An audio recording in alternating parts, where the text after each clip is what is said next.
अब तक के पाए गए सभी सबूतों के आधार पर हम ये कह सकते हैं कि टाइटेनोबुआ जैसा विशाल सांप ना तो कभी था और ना ही अभी मौजूद है। तो वहीं वास्तविक दुनिया से हटकर हैरी पॉटर में दिखे सांप की बात करें तो ये आकार में टाइटेनोबुआ जितने ही बड़े होते हैं, पर इसे देखने मात्र से ही जीवों की मौत हो जाती है, इसीलिए इसे काल दृष्टि या बेसिलिक कहा जाता है। तो प्लीज इस वीडियो के अंत तक बने रहें और वीडियो को लाइक करके चैनल को भी सब्सक्राइब कर लें, क्योंकि हम जानेंगे कि अपनी कुंडली में लपेटकर दम तोड़ने वाला टाइटेनोबुआ का सामना काल की दृष्टि वाला सांप बेसिलिक से हो जाए। क्या टाइटेनोबुआ बेसिलिक को अपनी कुंडली में लपेटकर मार पाएगा या फिर बेसिलिक के देखने मात्र से ही टाइटेनोबुआ की मौत हो जाएगी? तो हम सबसे पहले बात करें बेसिलिक की, तो ये एक 20 से 50 फीट विशाल सांप है। ये सैकड़ों सालों तक जीवित रह सकता है। इसके दांत इतने विषैले और नुकीले हैं जो एक बार किसी को लग जाएं तो वो मौत की नींद सोने में जरा भी टाइम नहीं लगाएगा। विष को छोड़कर इसकी सबसे बड़ी खूबी की बात की जाए तो इसके सीधे आंखों में देखने वाले की तुरंत मौत हो जाएगी। यहाँ तक कि अगर इसके कोई आंखों के प्रतिबिंब को भी देख ले तो वो तुरंत बेजान हो जाता है। साल 2002 में आई हैरी पॉटर्स ऑफ चैम्बर्स, इसमें दिखे बेसिलिक के ओरिजिन की बात करें तो ये एक ऐसा काल्पनिक सांप है जिसका निर्माण हर्पो द फाउल ने मेढक और मुर्गे को मिलाकर बनाया। J.K. रोलिंग की लिखी पुस्तक के अनुसार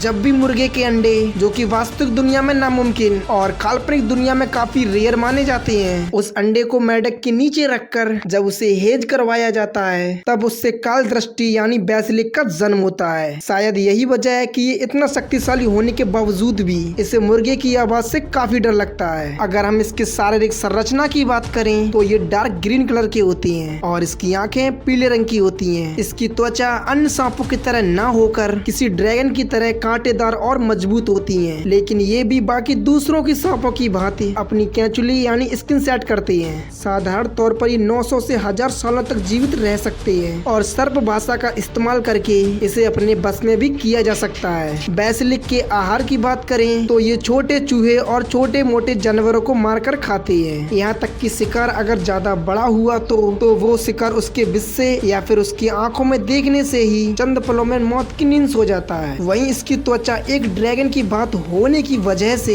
ये इतना ड्यूरेबल होता है कि इस पर किसी धारदार तलवार या फिर किसी नुकीले हथियार का कोई असर नहीं होता। हालांकि इसके शरीर के अंदर वार करने से ही ये काफी जल्दी घायल हो जाता है और इसकी सबसे बड़ी ताकत यानी 2 पीली आंखें ही इसकी सबसे बड़ी कमजोरी बन जाती हैं। परंतु इसके आंखों में हमला करने से पहले इसकी आंखों में नहीं देखना होगा, जो कि ऐसा करना लगभग नामुमकिन हो जाता है। यहाँ तक कि इसे अगर मार भी दिया जाए तो भी इसके दांतों में करीब 20 से 30 सालों तक विष मौजूद रहता है। तो वहीं अगर हम बात करें टाइटेनोबुआ की तो ये धरती पर आज से करीब 5 से 6 करोड़ साल पहले पाई जाती थी। आकार में ये टाइटेनोबुआ करीब 12 मीटर या फिर 30 फीट चौड़े है और 1 टन से भी ज्यादा भारी हुआ करते थे। यहाँ तक कि कुछ वैज्ञानिक टाइटेनोबुआ को 50 फीट का बताया करते हैं, यानी कि आकार में बिल्कुल बेसिलिक की तरह ही हुआ करते थे। इसके आहार की बात करें तो ये जिस जगह पर रहते थे उसके आसपास आए किसी भी जीवों को, चाहे वो छोटा हो या फिर विशाल हो, वो उनका शिकार करने में बिल्कुल भी संकोच नहीं करता था। यहाँ तक कि आज जो मगरमच्छ नदियों में बेखौफ घूमा करते हैं उसकी हालत करीब 5 साल करोड़ पहले ऐसी नहीं बल्कि बहुत ही बदतर हुआ करती थी।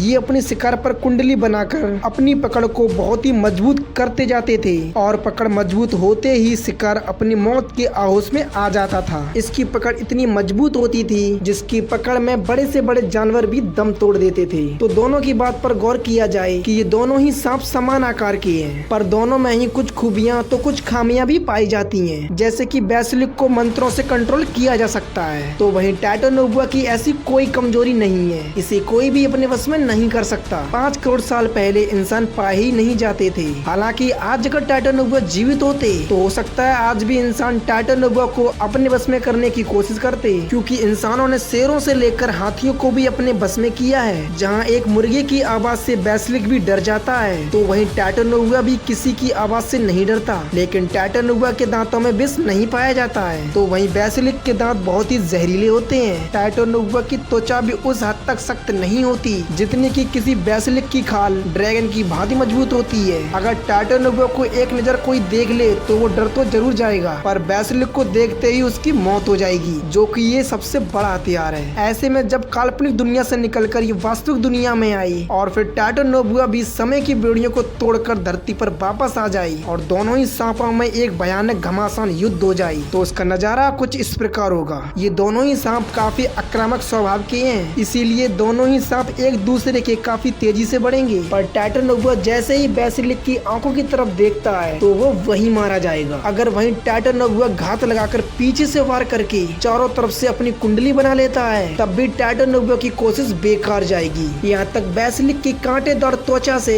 टाइटैनोबुआ को नुकसान ही पहुंचेगा और टाइटैनोबुआ के दांत भी किसी काम नहीं आते। किंतु बेसिलिक का जरा सा भी विष टाइटैनोबुआ को मौत के घाट उतार सकता है। यानी कि ये कहा जा सकता है कि बेसिलिक से जीत पाना टाइटैनोबुआ के लिए नामुमकिन है। पर तब क्या होगा जब जादुई दुनिया का वर्ल्ड सरपेंट और बेसिलिक का आमना सामना हो जाता है? शायद ये मुकाबला थोड़ा दिलचस्प हो जाता है।